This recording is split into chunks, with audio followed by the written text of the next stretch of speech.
Hi there and welcome to Metro Woman. It's a show for women and about women. Except today we have a non-gender specific guest star today. Yes, yep. Cameras, which The I'm dreaded super camera. No, I don't think dreaded. I Well, love photography it and frustrates taking me a little pictures. bit. I also have some non-willing participants at the house that I can. Well, it's like many things. You want to be better than you are. So today we're going to get a lot better at pictures. John Gapps, who is a host of Power Shots.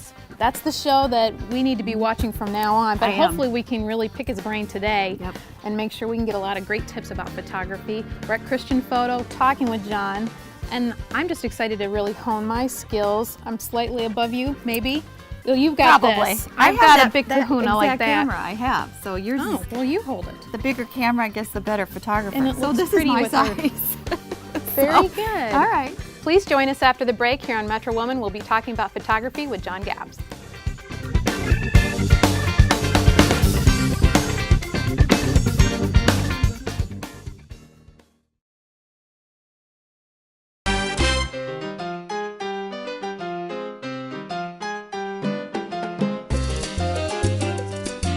Welcome back. We're here at Christian Photo with John Gapps, who is our resident photography professional, and hopefully he's going to give us a few tips. Tam wants some tips about her. What is it, a Power Shot, Tam? No, a Cool Pix. Cool Pix. Little mini. Okay, and then I brought my Pocket size. This is my fifth child. My camera, but I mean, I know a fraction of the stuff that you can do on this. But I would like to ask first, what got you into photography in the first place? Oh, I came out of Iowa State University and had studied journalism. And one of my professors had said, make sure what you point your camera at's important. So for 17 years, I was a world-traveling combat photographer for the Associated Press. Wow. I also shot, Oh, you saw some things. oh yeah, 10 Super Bowls. You didn't start small then. No. 10 Super Bowls, 6 Olympic Games. I was wounded in combat 3 times. And about 8 years ago, I'd tired of that, and I came back when we worked for the Des Moines Register, where I work now. And my whole life changed, and met a woman. We got married 2 years ago. We live in Winterset, and now I do a lot of fine art photography as well, and I travel around the country. Wow. And then what led you to wanting to teach other people about what you've learned? Because people walk up to me, and they'll have these wonderful cameras, and they'll say, how do you, That would be me. how do you make it work? Yes. And the interesting thing that's happened here is it's a digital revolution. Once film went away, and everybody saw, I can see my pictures instantaneously, Yeah. and the moment they saw that they could take this picture and send it to Grandma and Grandpa in Arizona within minutes, well, now everybody's a photographer.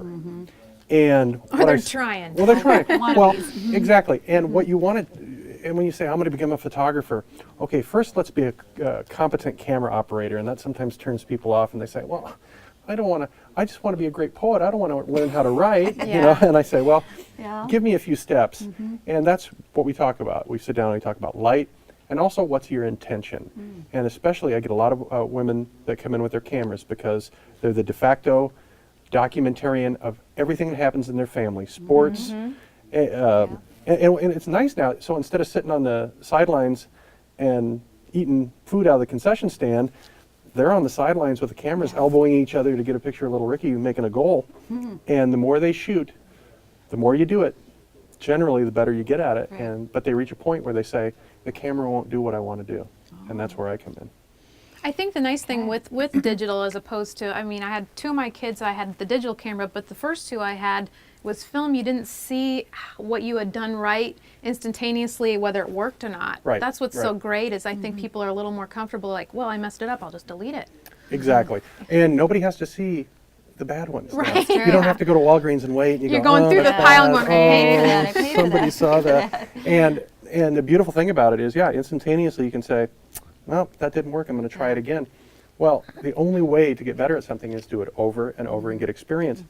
I'll go out and shoot something, I may take 500 pictures at an event, and maybe 2 or 3 will please me. Well, nobody else has to see the 497. I'll just delete them. Right. Right. But before you get to that point, and before I tell people just to shoot lots and lots of pictures, I always say to them, what's your intention? What are you trying to do here? Because there's really only 2 things that you want to do. First is you just want to truthfully and accurately portray the subject, the person, the place, or the event.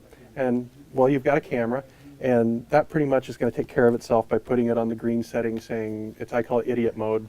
I shoot on it too sometimes. But the second thing you want to do is to evoke an emotional response in the viewer. You want people to look at your picture and go, oh my God, what a wonderful event, what a beautiful face, what a great event. And that's the step that we want to take. I felt something about this. How do I make you feel something about it? And especially somebody that's not a friend or family. Go up on the street and you show somebody, you know, somebody says, oh, I want to see a picture of your grandchild. And you show them, they think, oh, it's a wonderful moment. Now you've become a photographer. Now you've gone beyond competent camera operation. And that's the soul of photography, is to be able to make you feel something about something that happened in my life. And So is that more like timing? When you take the picture, you have to read your subject and now's the time, or? you know the moments in your life. Okay. You know that, and it's funny, I don't know if you have obviously neither of you are old enough to have grandchildren yet. I do. But the first time you see your son or daughter changing the diaper, and you're just waiting for the first time they get sprayed, Yeah, that's you true. know that there's a moment coming. Yeah. And a lot of that is anticipating. You know your own child, and you can tell when they're getting frustrated with something or they're going to get happy. You know that moment's going to happen. You know the moments of your life. You know that your husband is going to fall, or grandpa's going to fall asleep after Thanksgiving dinner, and you're going to wait for that moment to capture it. The most frustrating part is when you pick up the camera and you go to take the picture. The biggest frustration is what I call the gosh darn digital delay. Yes. And I have that. That probably doesn't. well, and this camera is a little more expensive, and all it is about is how long does it take when you tell the camera to wake up. A little more expensive camera, it wakes up more quickly, and it's a lot more nimble. It'll take the picture within half a second. When you take a point and shoot camera, well, you got to turn it on, and you push down on the button halfway. It's got to autofocus. It's got to measure the distance. It's got to decide whether it needs strobe or not. Well, how do you get beyond that? And there's a great tip for getting beyond that. And as the fine people here at Christian Photo show us cameras, that should be our first question, is how do I get this camera not to delay on me? Because there's nothing worse than getting a picture than south end of a northbound cat. Now, Or your granddaughter that just quit the smile that you wanted. Yeah, It's like, yeah. they only do it for frustrating. a split second. Right, Yeah. right. Now, is that kind of the first question people have? What camera is appropriate for me? Absolutely. But I always tell people. Because it's overwhelming. I mean, you can come in here and your brain can just explode because you don't know what you should get. Right. And there's two different types of people that like photography. There are the people that are the equipment junkies. They've got to have the next best thing. They've got to have, you know, the greatest, and they're always, and for those people I say, you know, take it down a notch. What are you trying to get pictures of? If you're just trying to get pictures at a birthday party, you don't need a $2,000 digital camera with 2 remote strobes on it. Sometimes they have too much equipment and there's too many decisions to be made. But then there's the people that, just like you, that say, I want to capture that moment. And what I tell with them is get a camera that is very simple. I think these little point and shoot cameras are wonderful. And I use my camera phone a lot. My little iPhone. It's nice because sometimes it's just you get it up, it doesn't make any sound, you can see what you're shooting, and what you give away is you can't blow it up 2 foot by 3 feet, but most of the pictures we make are for 4 by 6s to go into that scrapbook, and you know, you're not shooting your own senior photos. No. Right. No. Right, exactly. That's a different show. Yeah. So I say something that's simple and something you're comfortable with, because if you're comfortable with it, and you know, if there's something 5 feet from me, and I pick up the camera and I point it, I keep my elbows in, and make the shot, and it works once. You can always repeat that, and then after a while you'll say, maybe I want a little asymmetry in the composition, or maybe I want to go vertical this time. But the first thing is just the camera should be able to make the picture right in front of you. Always start with a point and shoot. Well, I'd love to get a few more tips from you. Let's Me take a too. commercial break, and then we'll have John give us a few more tips about photography. But first, here's a quick and easy recipe from Kayla Westergaard from the Iowa Egg Council. Today I'm going to show you how to make chocolate French toast, a special breakfast treat. Let's get started. The ingredients you will need are 4 eggs, 1 cup of milk, 2/3 of a cup of white sugar, 1/3 of a cup of unsweetened cocoa powder, and 8 slices of bread. The first thing we'll want to do is turn on our skillet to a medium-high heat, and I'm going to grease it with some cooking spray. Now for our chocolate mixture, I'm going to take our 4 eggs, add in the cocoa powder, the sugar, and our milk.